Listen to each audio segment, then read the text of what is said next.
저는 항상 브랜드 강화에 있어서 가장 중요한 부분은 상품이라고 생각합니다. 물론 상품의 도입은 호흡이 좀 긴 편입니다. 지프와 푸조 두 브랜드의 아이덴티티를 잘 보여줄 수 있는 모델 포트폴리오를 구상 중입니다. 지프의 경우 지난해 하위 세그멘트 모델의 부재로 세일즈가 상당히 힘들었는데요. 지프의 SUV 포트폴리오를 더 풍성하게 채울 수 있는 모델들이 가장 먼저 지프의 첫 순수 전기 SUV 어벤저를 하반기에 국내 출시 예정입니다. 유럽 시장에서 사전 계약 한 달 만에 만 대를 돌파한 데 이어서 2023년 유럽 올해의 차까지 선정된 콧대 높은 유럽 시장에서 이미 검증을 마친 모델입니다. 또 실용적인 전기차를 원하는 고객들의 취향을 파고들 것이라고 생각합니다. C 세그멘트, D 세그멘트 SUV를 국내에 선보이면서 더욱 풍성한 포트폴리오를 푸조의 경우 올해 대표 모델인 308의 마일드 하이브리드 모델을 선보일 예정입니다. 2년 전 308을 론칭했을 때 다양한 파워트레인에 대한 니즈가 있었던 걸로 반가운 마음입니다. 제가 2001년도에 처음 수입차 홍보를 맡았던 대리 시절, 그 시절이 정말 오래전은 아닌 것 같은데 이렇게 오늘날 스텔란티스 코리아의 신임 대표로서 여러분들 앞에 서게 돼서 정말 영광입니다. 신임 대표로서 첫 공개 석상인 만큼 국내 자동차 시장에서 새로운 기회를 모색해 나갈 스텔란티스 코리아의 전략을 여러분과 나누고자 합니다. 개인적으로 수입차 브랜드로 자동차 업계에 처음 발을 들여놓았기 때문에 국내 자동차 제조사에 근무하면서도 언젠가는 다시 수입차 시장으로 돌아가서 국내 자동차 시장의 새로운 트렌드를 한번 만들어내고 싶다라는 욕심을 가지고 있었습니다. 그런데 10년이면 강산도 변한다고 하죠. 수입차 춘추 전국 시대를 보냈던 2015년 디젤 게이트 이전의 자동차 시장은 이제 완전히 다른 국면을 보이고 있었습니다. 여기 계시는 모두가 잘 알고 계시듯이 73%의 시장 점유율을 국내 특정 브랜드가 차지하고 있고 또 최근 그 비중이 점점 더 증가하면서 나머지 국산 브랜드들의 입지는 점점 더 좁아지고 있죠. 우연히 또 2015년 런칭된 제네시스 브랜드의 활약은 수입차 시장에도 많은 변화를 가져왔다고 생각을 합니다. 상위 4개 프리미엄 브랜드들을 제외하고 대중 브랜드들은 수입차 시장에서 입지가 줄어드는 결과가 그 중에 하나일 거라고 분석해 봤습니다. 그렇다면 우리가 소위 말하는 독삼사, 또 프리미엄 브랜드가 아닌 푸조나 지프, 우리 스텔란티스의 브랜드 같은 회사는 시장 확대의 기회가 없을 것인가? 라는 질문에 그렇지 않다라고 이야기를 하고 싶습니다. 여전히 국내 자동차 시장은 도전 그리고 기회가 뒤섞여서 공존하고 있다고 생각을 합니다. 지난해 국내 시장에서 SUV의 판매가 약 9%가량 성장하면서 SUV 선호도가 여전하다는 것을 보여주고 있고 또 하이브리드 파워트레인은 21% 성장하면서 전동화 트렌드에 일조를 하고 있습니다. 또한 국산차의 기술력이 상향 평준화되면서 가격 또한 상향 조정되었기 때문에 이제는 소비자들이 체감하는 수입차의 문턱은 훨씬 낮아졌다고 볼 수 있습니다. 넷플릭스나 TV, 디즈니 플러스 등 다양해진 OTT가 전통 방송 매체를 대체하고 있듯이 소비자들의 취향은 더욱 세분화되고 다양화되고 있고 더 다양한 선택지에 대한 갈증은 분명히 존재할 거라고 생각을 합니다. 우리는 스텔란티스 코리아의 개성 넘치는 두 브랜드가 이러한 갈증을 해소시켜줄 수 있을 거라고 확신합니다. 스텔란티스 코리아는 비단 수입차 고객뿐만 아니라 국산차 고객들에게 더 한 발짝 다가가고자 합니다. 실제로 약 54%의 지프 고객과 약 48%의 푸조 고객, 스텔란티스 합산 평균 50%의 고객들이 국산 브랜드에서 넘어오신 분들입니다. 저희가 조금 더 매력적인 선택지로 고객들 구매 선상에 도려낼 수 있다라고 하면 충분히 승산이 있다라고 보고 있습니다. 최근 제네시스는 대한민국 국민으로서 저도 자랑스럽다고 느낄 만큼 자리를 잘 잡고 있습니다. 차분하고 우아한 디자인, 또 첨단 편의 장치로 정말 많은 인기를 누리고 있죠. 하지만 저는 분명히 지프와 같이 조금 더 강인한 느낌의 디자인, 그리고 어디든지 갈 수 있을 것 같은 구동 성능을 가지고 있는 조금 특별한 SUV를 원하는 고객도 많이 계실 거라고 믿습니다. 실제로 지프 구매 고객 중에는 고려 모델로 제네시스 브랜드를 비교하는 고객들이 12%나 되는 것으로 조사되고 있습니다. 저는 앞으로 더 많은 제네시스 구매 고려 고객들이 지프도 함께 고려해 주시기를 바라고 있습니다. 푸조의 경우 주목할 만한 것은 고객의 12%가 르노 자동차를 소유하셨던 분이었습니다. 특색 있는 디자인, 그리고 또 쫀쫀한 핸들링이라는 프랑스 자동차만의 특징을 즐기시는 기존 르노 고객들에게 푸조 브랜드의 감성 역시 인정받을 거라고 생각됩니다.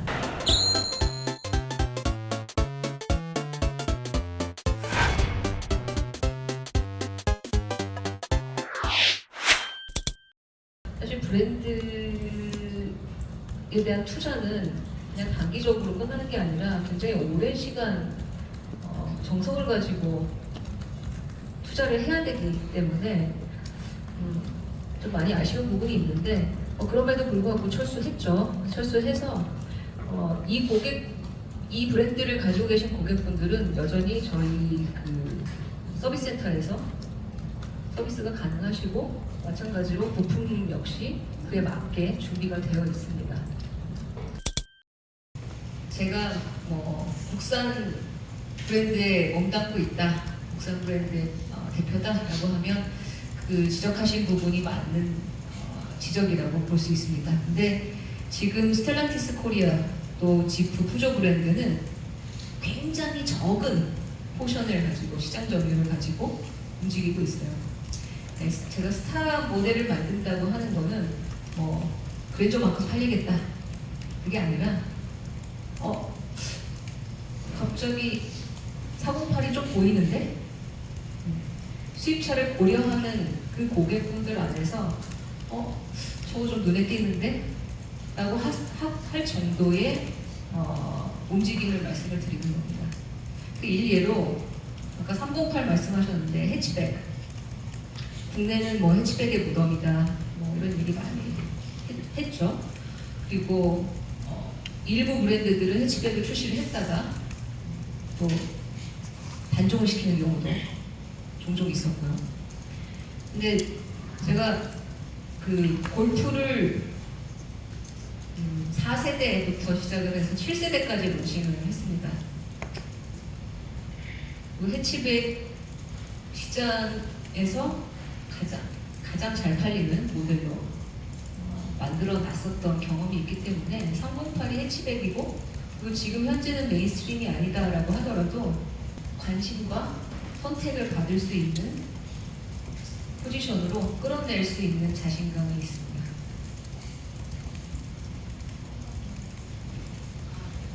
그리고 나머지 철수설 제가 잘해야겠죠.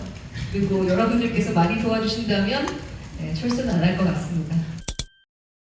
제가 관할하는 브랜드가 아닌 별도로 운영이 될 예정이고요. 효성과의 관계에 있어서는 과거에는 보름 후 더욱 강화된 할인 정책이 나왔고, 또 마감을 앞둔 며칠 전 더욱더 할인된 가격을 제시를 했었습니다. 이렇게 됐을 경우 고객들 같은 경우 처음에 샀던 분과 마지막에 샀던 분의 가격 차이는 항상 있겠죠. 그렇기 때문에 고객이 좀 더 예측할 수 있고, 또 딜러도 조금 더 예측할 수 있는 방향으로 가격 정책을 끌고 가겠다는 것이고요. 또 지금까지는 사실 이제 가격 책정하는 데 있어서 시장의 니즈보다는 제조사의 목소리가 조금 더 크지 않았나 라는 생각을 합니다. 그래서 저의 역할은 우리 국내 소비자들이 저희 제품을 조금 더 많이 경험할 수 있게 그 길을 터주는 가격 정책을 펼치는 게 제 역할이라고 생각을 합니다.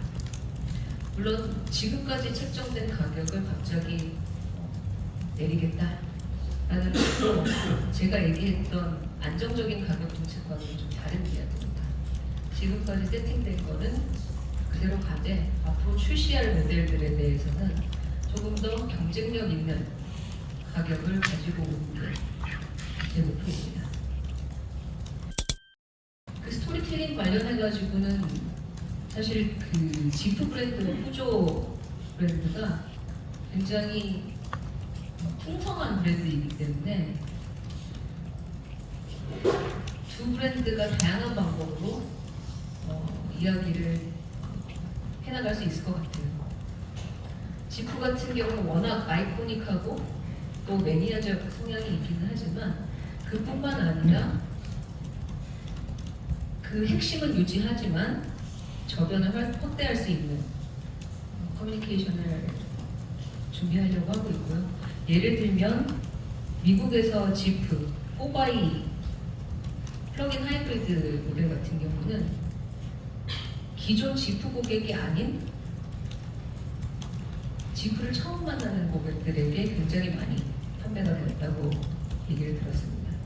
그래서 국내에서도 이러한 다양해지는 파워트렌을 가지고 지프의 핵심 아이덴티티를 유지하면서 또 앞선 파워트레인으로 인해서 신규 고객들을 창출할 수 있는 장이 되지 않을까라고 생각을 하고요. 푸조 브랜드에 대해서는 말씀드렸다시피 214년의 역사를 가지고 있고 또 자동차를 만든 지 137년이 됐습니다. 국내에서는 본격적인 마케팅을 했다라고 하기에는 좀 제약이 있지 않았나라고 생각을 하고요. 이 브랜드 알림부터 시작을 해서 푸조 브랜드가 이제 프렌치 브랜드를 넘어서서 글로벌 브랜드로 나아가고 있는데 여기에서 한국도 한 몫을 할 수 있도록 준비를 하고 있습니다.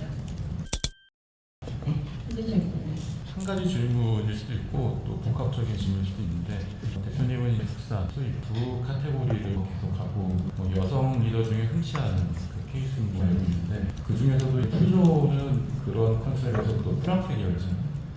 아까 PPT에 하신 분 중에 컬처하고 연결을 하겠다 이런 얘기 하셨는데 푸조만의 감성을 좀 건드릴 수 있는 프로그램이라든지 이런 것들이 필요하게 된다면 제네시스하고 좀 결이 다르긴 하겠지만 좀 다른 차별화가 있지 않나 생각이 듭니다. 그런 점에서 관심 어떻게 준비하고 계시는지 말씀드리고 싶습니다. 사실 이제 취임한 지 막 2개월이 조금 안 됐습니다. 그래서 푸조 브랜드에 대해서 더 깊이 있게 공부를 하고 싶은데 워낙 역사가 길다 보니까 완벽하게 그 브랜드를 체득을 아직은 하지 못했어요. 하지만 제가 알고 있는 선에서 푸조 브랜드가 가지고 있는 뭔가 다른 특별한 매력 이거를 어떻게 표현할지에 대해서 굉장히 많이 고민을 하고 있고 특히 아트적인 부분이나 미시계 부분 쪽으로 연관을 지어서 풀어내고자 생각을 하고 있습니다.